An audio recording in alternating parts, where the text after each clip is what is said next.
Hi, everyone, and welcome back to the Playeasy Warmup, the podcast where we dive into the stories, people, and places driving the sporting event and tourism industry forward. I'm your host, Kerri Shields. Today's guest is someone who's turned a passion for the outdoors into a national community with real impact. I'm thrilled to welcome Albert Talafuse, the founder and CEO of Pond Hopper Nation. Pond Hopper Nation is more than just a fishing group.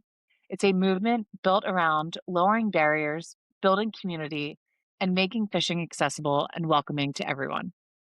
What sets Pond Hopper Nation apart is its focus on education and inclusion, not just competition. Whether someone has never held a rod or they're a seasoned angler, the organization creates spaces where people can learn, belong, and grow through fishing. Since its official launch in 2017, Pond Hopper Nation has grown into a national network of leaders, volunteers, and partners with state representatives in communities across the U.S. They've also expanded into branded products and educational tools that help the beginner anglers learn and feel confident on the water. Perhaps the most impactful are their free youth and family fishing events, which have introduced more than 20,000 children to the sport, giving them rods, reels, and most importantly, unforgettable outdoor experiences.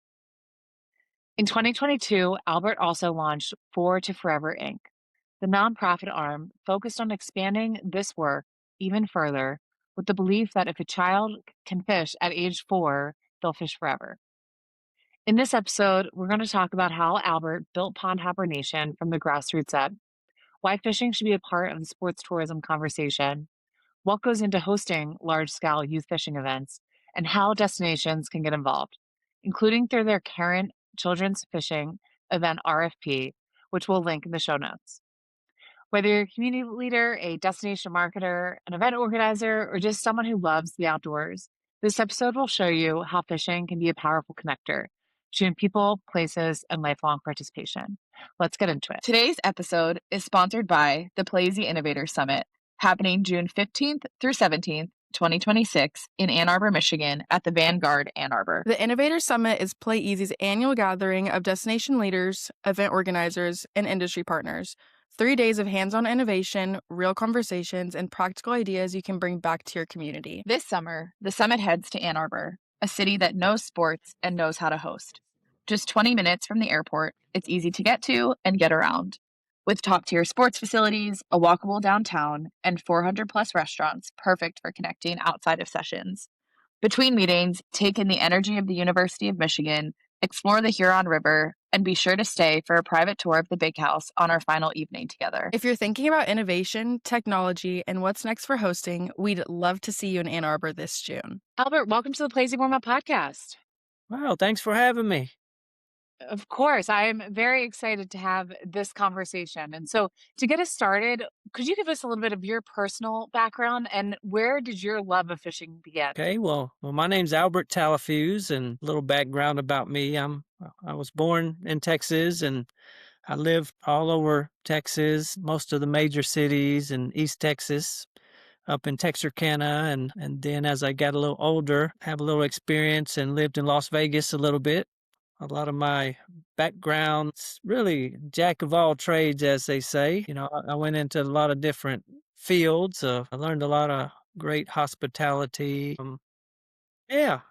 And then as far as fishing goes, I've always loved fishing, and I never thought I would go into the fishing world, but here I am.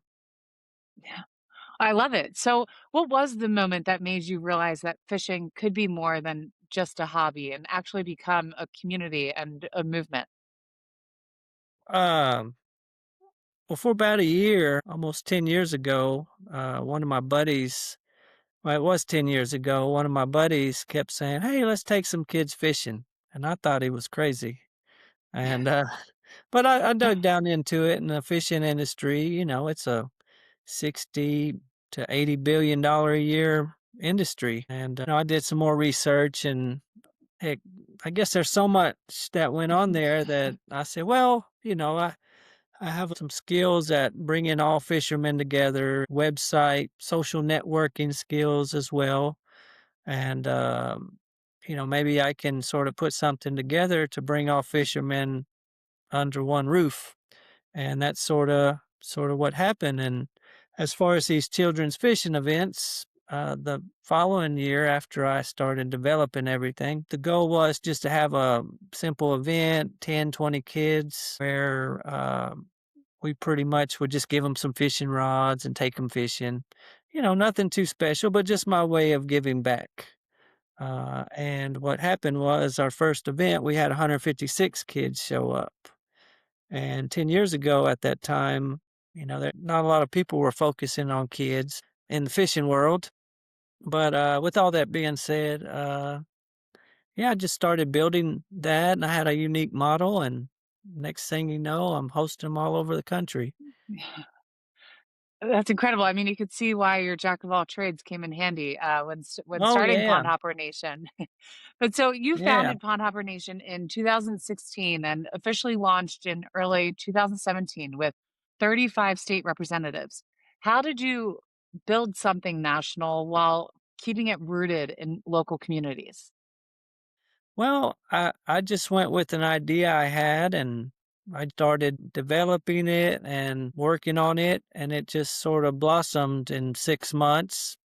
Have a strategy and marketing type of something I developed, and it worked. And if I could go back, I probably would have focused on more local and expanded that way. But I just sort of went where the road took me, and you know, Yeah. Hey, lessons oh learned along the yeah, way. but I made it work. Yeah. Yeah, clearly. And so, for someone who is new to Pond Hopper Nation, how would you describe the mission and what makes it different from other fishing organizations? Um, I guess what makes it different is that it brings all fishermen together under one roof, and anyone can come to it, whether you know how to fish or don't have any experience at all. And it's not just geared towards one species of fish either, or there's so many individualized groups out there. They just stay in their own lane, and this sort of brings everyone together. So the name came from my buddy mentioned, why don't we call this business Pond Hoppers? Well, there's a million pond hoppers, so I said, well, what if we call it Pond Hopper Nation and bring all of them together? So, and that's Okay. sort of where the name came from. I love it. And it really started as a community, but events have really become a major pillar within your organization. When did you realize that live events were the best way to activate your mission? Well, it wasn't really a plan of mine to host events, and I had previous experience in hosting some events. I hosted softball tournaments, and I just love strategizing and I love creating. So, but with these events, since there was such a big need and it was rewarding to make such a positive impact in children's and families' lives, I sort of turned my focus from the original idea of Pond Hopper Nation to focusing on these events that you're asking me about that I host. And I sort of started focusing all my attention and developing and just improving them as yeah, each one I had, try to have improvements. Yeah, and you have a great video on your Playeasy profile that gives an inside look into what one of your events look like. And so I believe every kid that participates in an event gets a free rod, and you have games included and really make it an overall event experience. Could you give a little insight into what goes into the logistics and operations of creating your event? Well, yes, I guess as far as logistics go, I'm open in hosting this event anywhere. It really is helpful if we have a title sponsor for that area or some kind of sponsorship to cover some expenses that we normally have.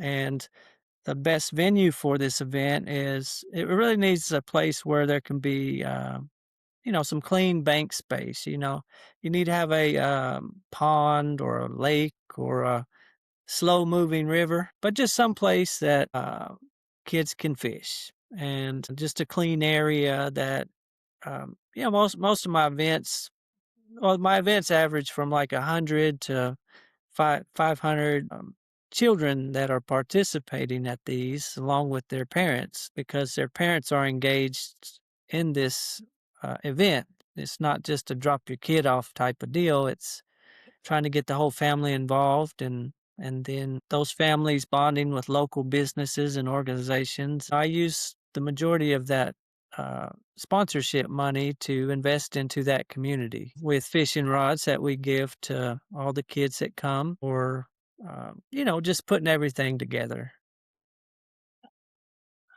Awesome. And you mentioned just the importance of having your participants and the families really spending time within that local community. And a big part of that is working with destinations. And so, what is it that makes a good host destination?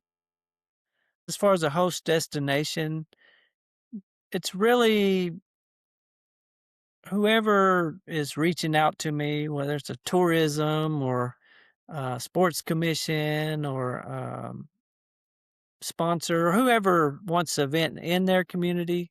It's good to have that desire to want to do something better for your community, or their community, that is. Yeah. But that's what works No, best for my event, is someone that is eager to do something positive in their own community. I love that. And I think that that's a common theme within a lot of these conversations. This isn't something that you want to be just an annual event. You really want it to grow within the community. And I think that really stands out from the events that you've had. And so, you currently have a Pond Hopper Nation children's fishing event RFP out through Playeasy, focused on hosting events nationally. Can you walk us through what you're looking for in a host destination and how communities should think about this opportunity, not just as a kids event, but as you said, as a driver of community engagement and sports tourism? Oh, yes. What I'm looking for is I'm really looking to plant a seed in any community that wants to grow this event. And I'm not just looking for a one and done type of an event. I'm looking to plant a seed and let me and my organization get to work in your community, to get everyone involved. And the focus is it's so important to build a foundation with my event in a community, because then it can outreach. Like some of my events, people come from 2 to 4 hours away to a certain venue. So it's really establishing the strategy or whatever I've created, the model, and putting that into the community. And then it just continues to spider web out with marketing and drawing people in from outside. And every year at all my events, those numbers sort of grow with bringing people from outside in.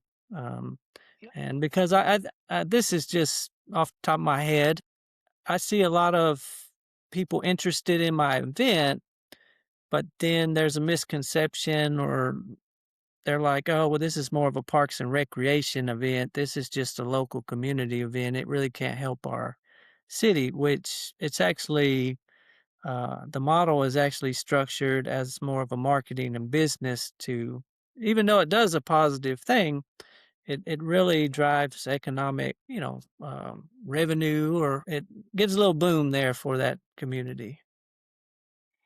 Yeah. And do you have an example of a destination partner that worked well, a success story of yours? Well, my biggest success story is where I hosted my first event in Lake Havasu, Arizona. And this year it's going to be our 10th annual event. And Well, we've been able to have an event every year, even through COVID. They opened it up, and we still had an event, even though people were scared to death. But, um, that event brings in people from this 2 to 4 hour radius, and brings people from California or Los Angeles down to Havasu or Las Vegas, or Phoenix. It brings, yeah, people there, but it's also turned into almost a little, I won't call it a festival because we don't really sell anything. But it has, 10 or 20 vendors that come out. It's really like a awesome. citywide driven event. that the community has really got behind and supported. And we have big old bounce houses now. Well, Oh, not so okay. much bounce houses, but what are those inflatable obstacle courses Okay. or different stuff like that. Then the Game and Fish and state parks and pros come out to this event. So yeah, that's just one success story. But that's probably the biggest one since it's longest Awesome. running. And for 2026, for this open RFP that you have, are you looking for a specific location? Are you open to anywhere across the country? And what are the bare minimum logistical items that a city would have to have in order to host your event? Well, as far as bare minimums, as far as that goes, I'm open to conversation. Uh, so there's no real finger on that. But as far as a venue, I'm open. Um, yeah, I'm open to any venue. I guess it all comes to talking to different venues and really what their needs are, if it'd be a good fit. And um, yeah, so I will say my calendar's filling up pretty quick Yeah. for this year, but still open though. But right now I have like events in California, Oregon, Washington, Texas, Arkansas, Alabama, Utah, and I've had some uh, and, yeah, northeastern and southeastern parts of the United States reach out through me through Playeasy, from Ohio to what is it, Maryland to Florida. Yeah. And how has Plazy helped Pond Hopper Nation from discovering destinations to organizing and scaling your events nationally? Oh, well, shoot, I got introduced to Playeasy through a friend of mine. Well, at that time, she had the largest women's pro bass tour, and she mentioned Oh, this to me, Playeasy, and I looked into it and set something up. And you guys have been real awesome to me because it was around the time maybe y'all were. I don't know. I don't remember when y'all started as far as opening up, but y'all were pretty fresh.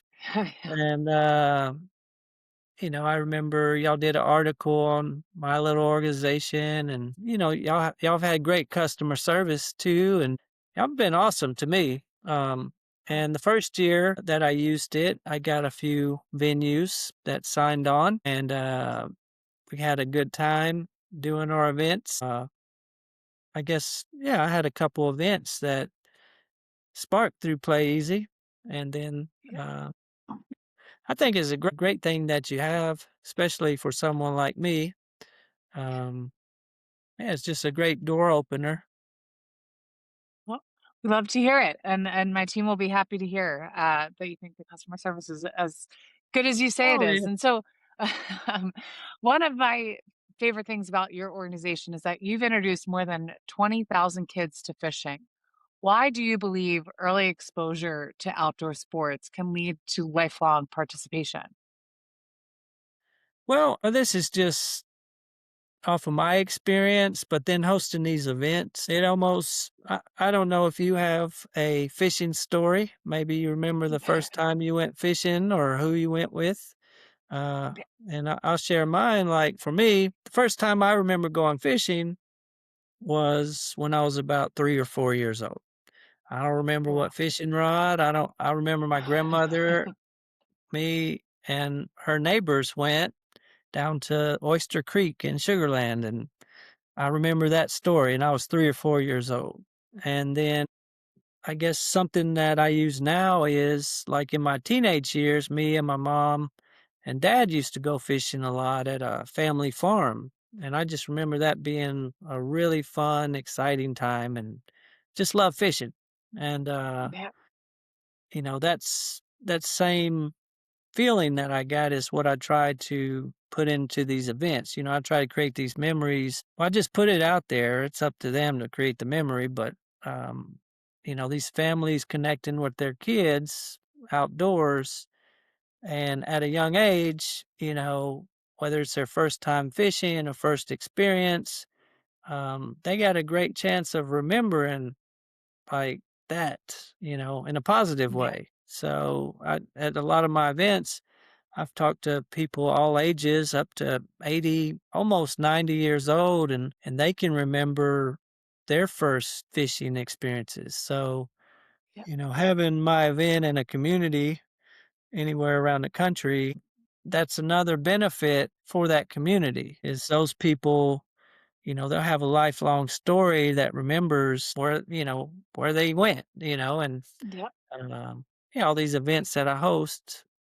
Yeah. I love that, and I think it is something that makes fishing pretty special is just how family oriented it is. I know I'm a big beach goer in the Northeast, and I often drive past the body of water close to us that a lot of people fish, and it's always families that are together, and I Oh think it's something yeah. that's very, very unique, to fishing. So and it's clear to see your passion for it. Yeah, and I'd like to share one more thing. Yeah, Um, please. Something else to consider, and this is really for all tourisms or whoever's watching, I guess. Yeah, With fishing is everyone can almost do it. Um, yeah, Probably 98, 99% of the people in the world, unless you have a extreme disability, can actually go out and fish. A lot of sports are limited to what you can do. So, at my events, everything from disabled children or um, adults with delays come out because sometimes events I get asked because they have maybe a 9-year-old's mentality, but I invite them.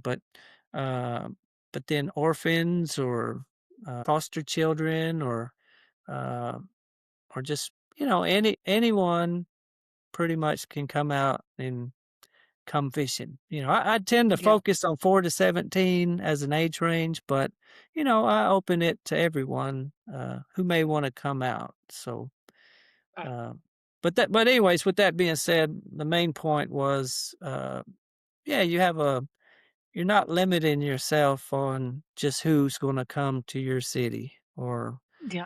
yeah. No, I think that's great, and I think just the accessibility of it is so important and something that really destinations should pay attention to. And so, as you look ahead to 2026, what are you most looking forward to for Pond Hopper Nation?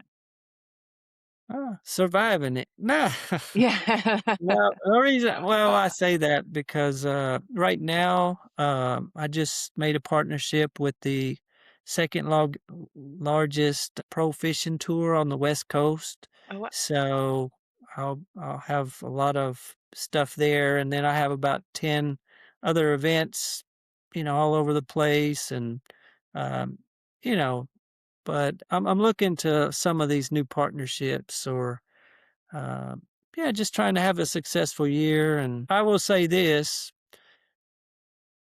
year, God willing, I guess, and knock on wood, whatever you want to say, this year should be Pond Hopper Nation's, biggest year uh, Oh, wow. that we've had. And 2020 was going to be our pinnacle year, the way it was set up, but everyone knows what happened that year. So it was, the past 4 or 5 years, it's just been adapting to post COVID or after COVID, Okay.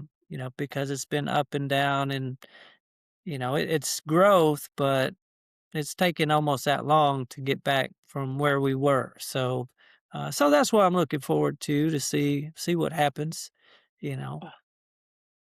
That's awesome. Well, I'm excited to continue to follow. I know our team at Playeasy is excited to continue to support your growth. But Albert, thank you so much for taking the time. It's been such a pleasure getting to know more about you and your organization.